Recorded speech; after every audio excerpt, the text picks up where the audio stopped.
lá no livro dos Salmos, mas agora nós vamos num salmo muito lindo, que expressa consolo ao coração daquele que por muitas vezes se encontra aflito, e ele faz questionamentos ao seu próprio coração, à sua própria alma, os motivos pelos quais ele se encontra aflito, angustiado e sedento.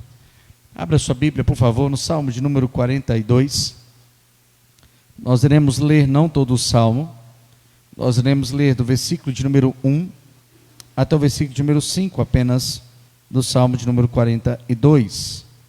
Mas permaneça com a sua Bíblia aberta, pois certamente nós iremos na segunda parte, ou nessa segunda parte do Salmo, que vai do versículo 6 em diante, dar também uma olhada nele. Salmo de número 42, versículo de 1 a 5. A palavra do Senhor diz assim: como suspira a corça pelas correntes das águas, assim por ti, ó Deus, suspira a minha alma. A minha alma tem sede de Deus, do Deus vivo. Quando irei, me verei perante a face de Deus. As minhas lágrimas têm sido meu alimento dia e noite, enquanto me dizem continuamente: o teu Deus, onde está? Lembro-me dessas coisas, e dentro de mim se me derrama a alma, de como eu passava com multidão de povo e os guiava em procissão à casa de Deus, entre gritos de alegria e louvor, multidão em festa. Porque está abatido, ó minha alma? Porque te perturbas dentro de mim? Espera em Deus, pois ainda o louvarei. A Ele, meu auxílio e Deus meu. O Salmo de número 42, ele é um salmo que se encontra no segundo livro do Saltério. Você pode ver isso na sua Bíblia, em negrito vai estar aí, livro 2. O livro dos Salmos é dividido em 5 livros, assim como o Pentateuco.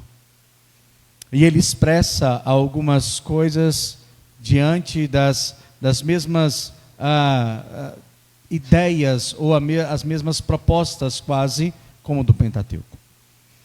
O Salmo de número 42, ele inicia essa nova série, e eles começam, ou a maioria dos salmos, agora trocam o nome de Deus para Elohim, e não para Yahvé.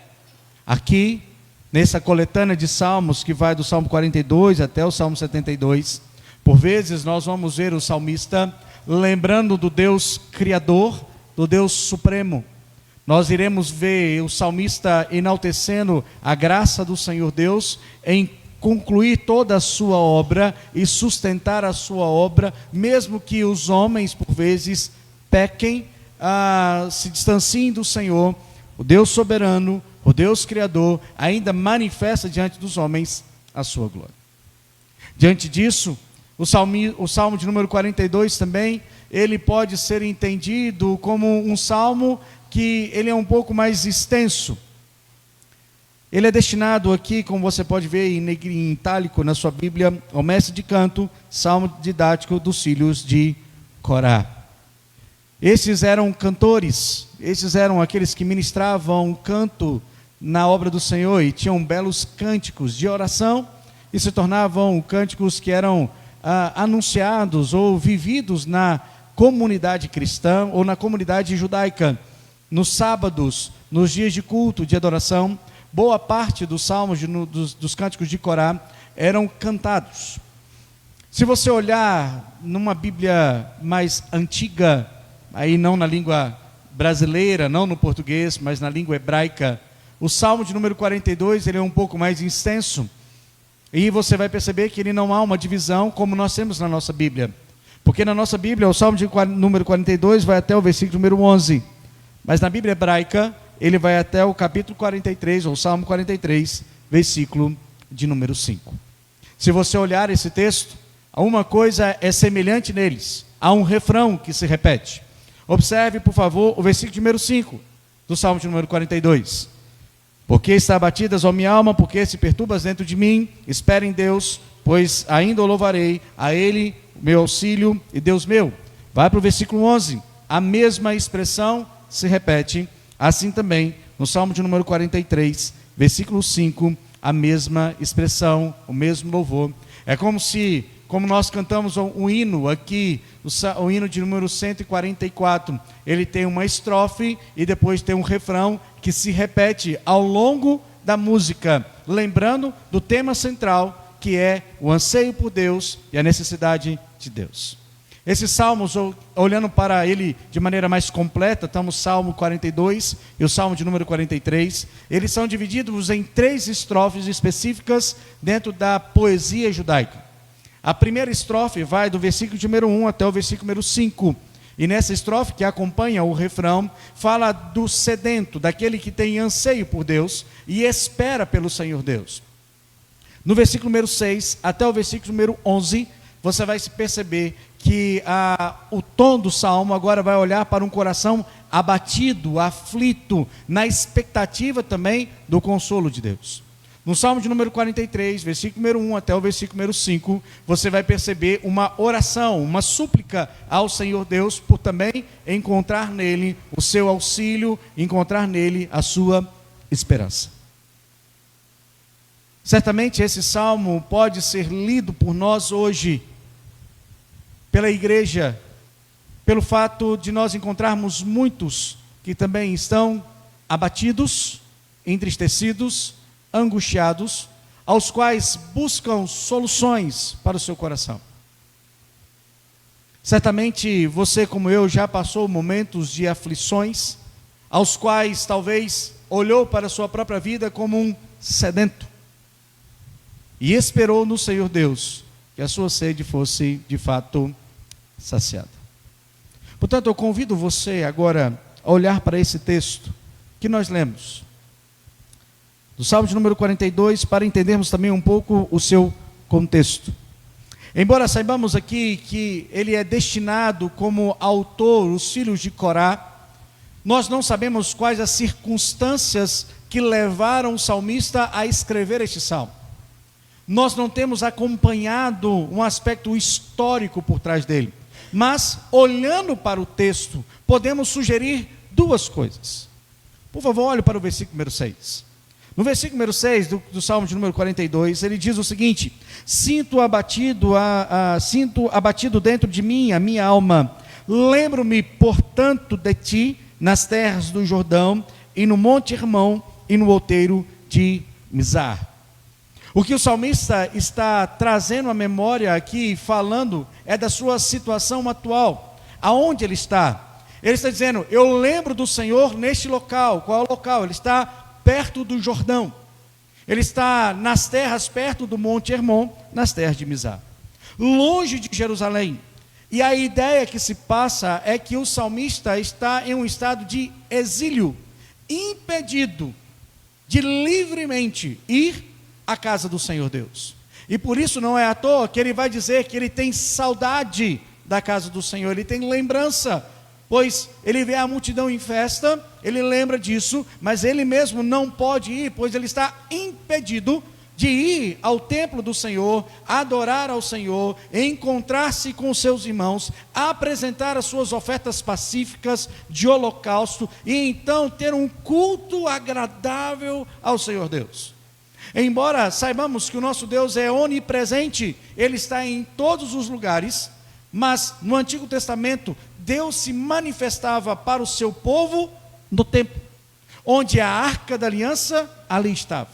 E portanto, todo judeu ia para o templo, orava em direção ao templo, suplicava em direção ao templo, pois entendia que Deus manifestava ao seu povo naquele lugar.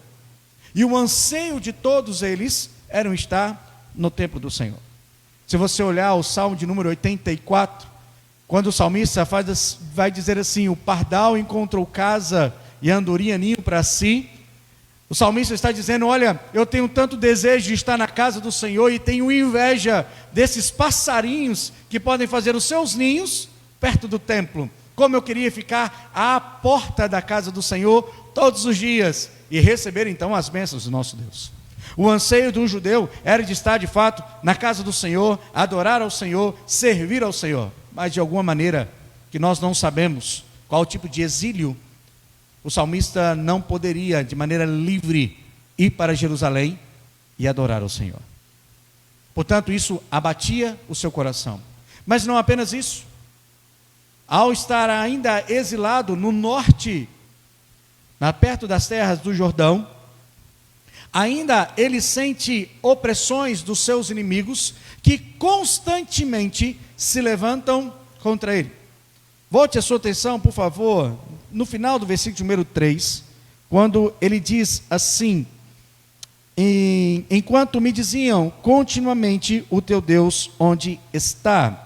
Volte a sua atenção agora um pouco mais para frente, no versículo de número 10, quando o texto assim nos diz: esmigalham-se-me os ossos, quando os meus adversários me insultam, dizendo, o teu Deus, onde está?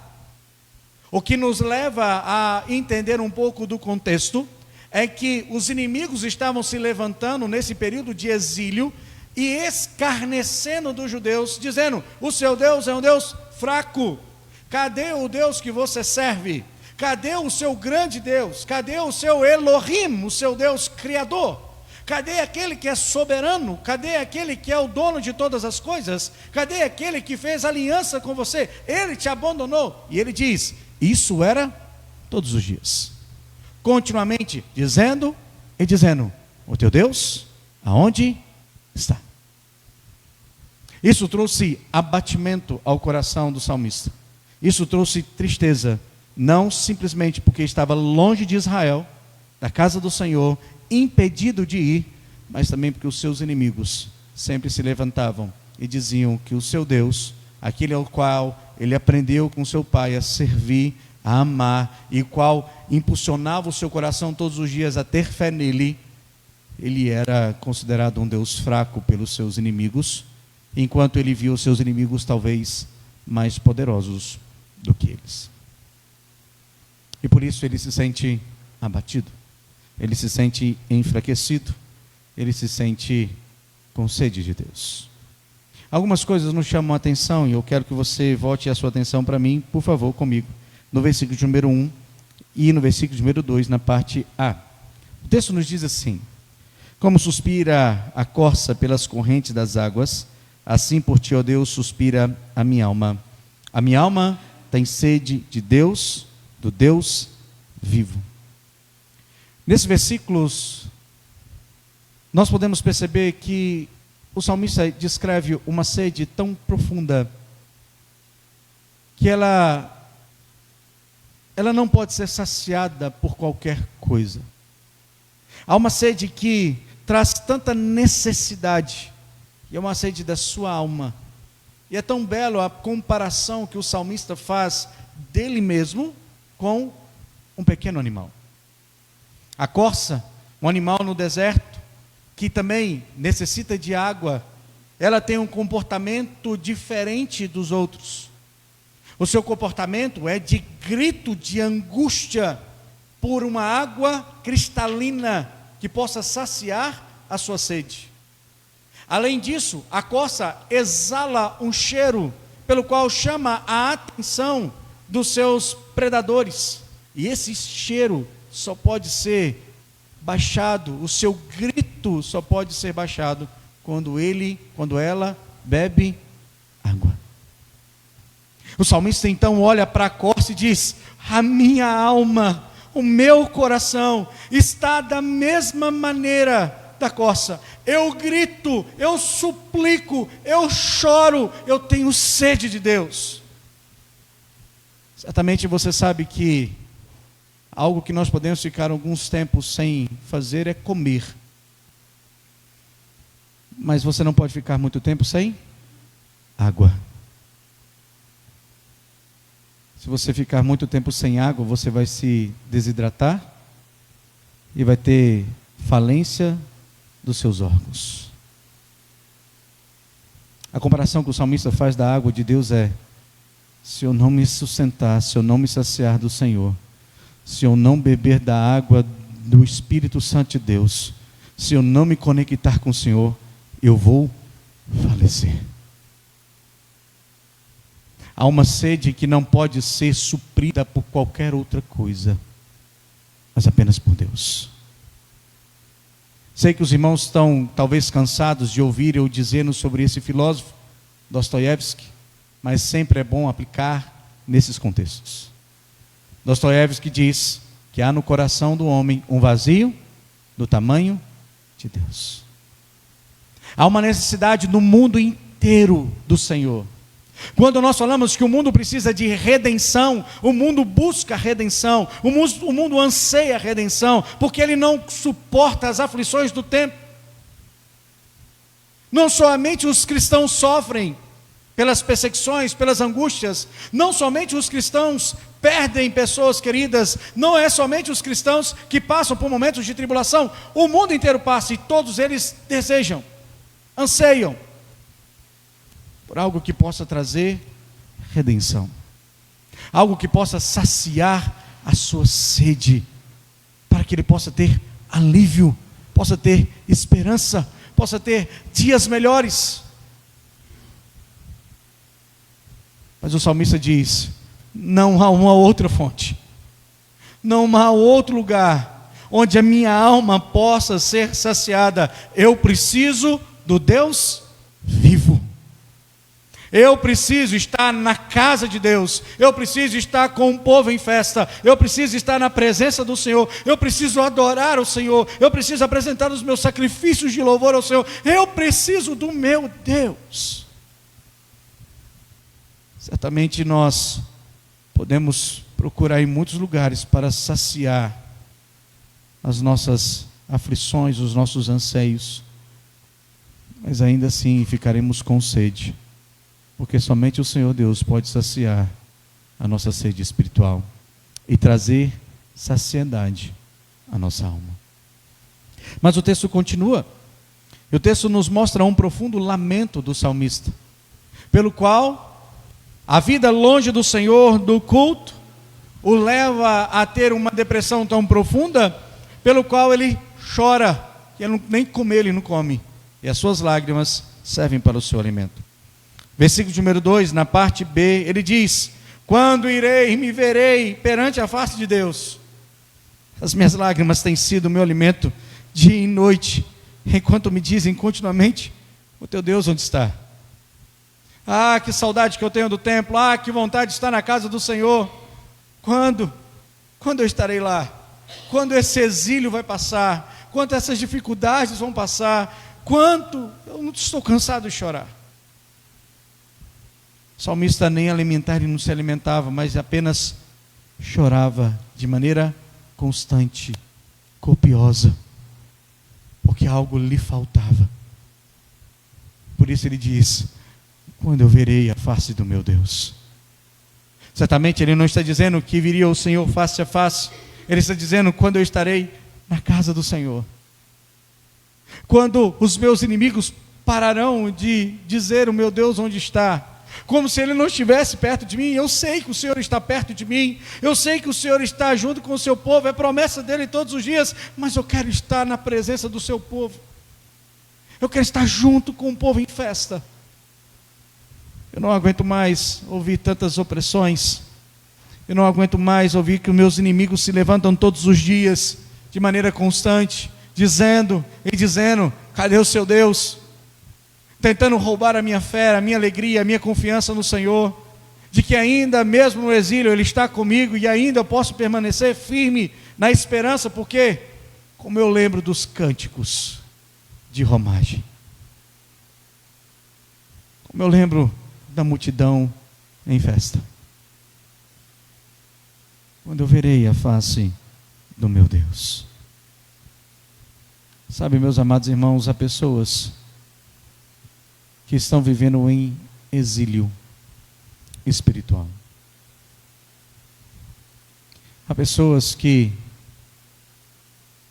não são impedidas por seus inimigos, e também não são impedidas pelas pessoas. Não estão vivendo em guerra, mas de maneira particular, autoral, se tornam exilados de Deus, que não querem estar na presença do Senhor, que não querem estar com a multidão em festa, que não tem mais prazer na casa de Deus, que não tem mais prazer na leitura da palavra de Deus, que não tem prazer numa vida de oração, se exilam, saem da presença de Deus,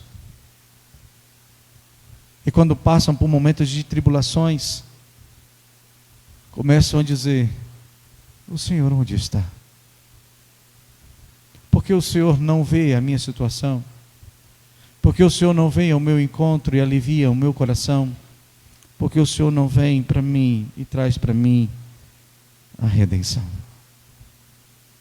O salmista estava exilado, oprimido por seus opositores, mas o seu desejo era ver a face de Deus.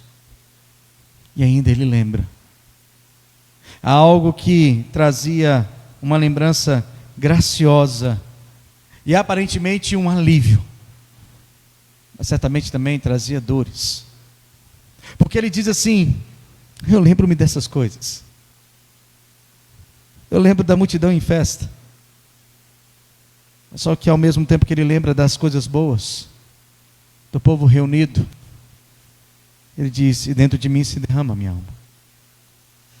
Quanto mais eu lembro da multidão em festa, eu exilado, mais eu choro, mas eu derramo o meu coração, porque eu lembro como eu passava com o povo em festa, a multidão em procissão à casa de Deus, cantando, dizendo que aqueles que confiam no Senhor são como o Monte Sião, permanecem para sempre. Cantando e louvando ao Senhor os cânticos de romagem, na expectativa de chegar até o Monte Hermon, a chegar no local onde ali o Senhor manifestaria a sua bênção e dizer assim: alegrei-me quando me disseram, vamos à casa do Senhor. Ou então quando eles se reuniam, e ali então diziam: oh, como é bom e agradável viverem unidos os irmãos. Ah, que alegria era ver todas as tribos de Israel se juntando. Ah, que alegria era ver toda a procissão de Israel chegando e todos subindo ao templo de Deus, adorando o seu nome, a multidão em festa, a multidão cantando, louvando, bendizendo. Ah, que saudade que eu tenho isso no meu coração. Mas enquanto eu lembro disso, meu coração se derrama, porque muitos podem estar em multidão de festa, mas eu estou exilado. Eu não posso estar na presença de Deus, não porque eu não quero, mas porque isso foi me imposto. Ele lembra das bênçãos de Deus no passado, ele tem um certo tempo de alívio, de esperança. E no versículo número 5 ele faz uma análise, duas perguntas para trazer ao seu coração questionamentos. Ele pergunta: por que está abatido a minha alma? Por que te perturbas dentro de mim? Certamente o salmista olha para ele e fala assim: quais são as razões que eu estou aflito? Poderíamos citar aqui o que nós já dissemos: estando exilado e sofrendo a opressão dos seus inimigos. Mas ele quer dizer aqui quais os motivos de fato. Será que isso mesmo é que traz para mim esse abatimento? Será que há de fato explicação plausível pelo meu sofrimento de tanta angústia, de tanta perturbação? Porque o meu coração está tão aflito. Qual a resposta? Por que eu estou abatido? Ele responde: espera aí, o meu abatimento talvez é um pouco sem propósito, porque ele começa a lembrar de quem? Deus é. E a resposta para o seu coração abatido são 3.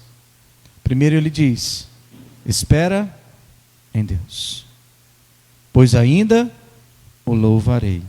A Ele, meu auxílio e Deus meu. Porque eu estou abatido? Espera aí. O Senhor é minha esperança. Mesmo eu estando em exílio, Deus não mudou a sua graça. Mesmo eu estando em exílio, Deus, o meu Senhor, é soberano. E Ele governa sobre tudo e sobre todos. E a minha vida está em suas mãos. E por isso eu tenho esperança nele. Ele é o meu Deus. E a esperança do salmista ainda vai muito além. Se ele, nos primeiros versos, disse: quando eu verei a face de Deus, agora ele diz: eu louvarei a Deus. O que ele está dizendo? Essa situação que eu estou passando não é o fim. As dificuldades que eu estou enfrentando não é o fim. Eu vou ainda estar com a multidão em festa. Eu ainda ouvirei o povo vindo, cantando e gritando de júbilo ao Senhor. Eu ainda louvarei ao Senhor diante da sua face, pois meu Deus está comigo. Por que eu creio nisso? Porque Ele é o meu auxílio. Sabe o que a palavra auxílio aqui é? Não é aquele apenas que ajuda, não é apenas aquele que sustenta. A palavra auxílio aqui, Ele é o meu Salvador. Ele é o meu Redentor. Ele é o meu Senhor. A minha esperança, o meu abatimento tem sentido quando eu tiro os olhos do Senhor e percebo as circunstâncias do mundo, e então fico aflito diante das circunstâncias. Mas quando eu volto e olho para o Senhor, eu questiono dentro do meu coração e digo: não tem motivo para ser abatido, pois o meu Deus continua sendo o mesmo, pois o Senhor continua sendo aquele que me dá motivos de louvor, porque Ele é o meu Salvador. Esse texto me faz olhar para o Novo Testamento e me permita fazer algumas aplicações para o seu coração e também para o meu. Quando eu olho para o Novo Testamento, eu tenho que entender que Cristo, e somente Cristo, é aquele que pode saciar a sua sede. O Senhor Jesus é aquele que tem a água da vida. E é o único que te convida dizendo assim: vem a mim e beba. Se você beber da minha água, jamais você terá sede. Você não ficará mais sedento. Você será um manancial de águas.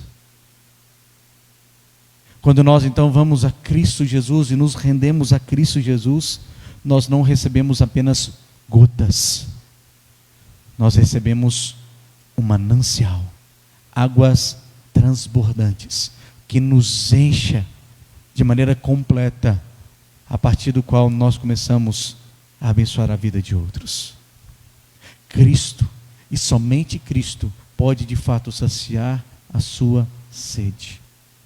Cristo, e somente Cristo, é que nos permite estar na presença do Senhor em todos os momentos. Se a aflição do salmista era estar perante a face do Senhor, o nosso Deus diz assim, que em Cristo Jesus, hoje nós vivemos coram Deo, diante da face de Deus. Estamos unidos com Cristo, unidos com o Senhor, porque agora não mais em um templo físico, mas nós somos morada de Deus, casa do Altíssimo. O Espírito Santo habita em nós, e aonde nós estivermos, Deus ali está. E portanto, eu sempre estarei diante da face do meu Deus. Cristo, e somente Cristo, é aquele que nos enche de esperança todos os dias, porque Ele é o nosso único e suficiente Salvador. Ele é o único que diz que vai enxugar todas as nossas lágrimas. Ele é o único que diz que vai trazer refrigério e paz para o nosso coração. Ele é o único que no momento de aflição dos discípulos, Ele se encontra no meio deles. E mesmo podendo corrigi-los, dizendo para eles: vocês são homens de pequena fé, como fez há muitos dias antes da sua morte e crucificação. o Senhor Jesus chega diante dos seus discípulos e ministra paz. Ele ministra esperança. Ele ministra consolo. Ele ministra refrigério. Somente Cristo pode nos dar isso. Somente em Cristo Jesus nós reinaremos e estaremos com o Senhor eternamente. Porque a sua alma está abatida? Por que a sua alma, por vezes, se perturba? Talvez você pode ficar abatido pelas coisas da vida, pelas perdas, pelas frustrações, pelas dificuldades. Mas eu quero dizer para você que quanto mais você olha para os sofrimentos, para as angústias do seu tempo, e não olha para o Senhor, você vai continuar sendo abatido. Mas se você se voltar para Cristo Jesus, Ele vai trazer sobre você alívio. Ele vai trazer sobre você paz. Ele vai trazer sobre você águas torrenciais, as quais você jamais terá sede. Você vai lembrar das coisas do passado, dos grandes feitos do Senhor, e ainda vai continuar crendo, contando a história, porque sabe que a mesma história do passado continua agindo, porque o mesmo Deus do passado continua agindo no presente, quando você se entrega a Cristo de maneira verdadeira e profunda. Eu não sei se o seu coração tem se tornado abatido nesses tempos, mas se sim, olhe para quem Deus é. Ele continua sendo o mesmo Deus. Olhe para o Senhor. Ele continua sendo o seu auxílio. Louve-o, porque Ele ainda continua cuidando de você.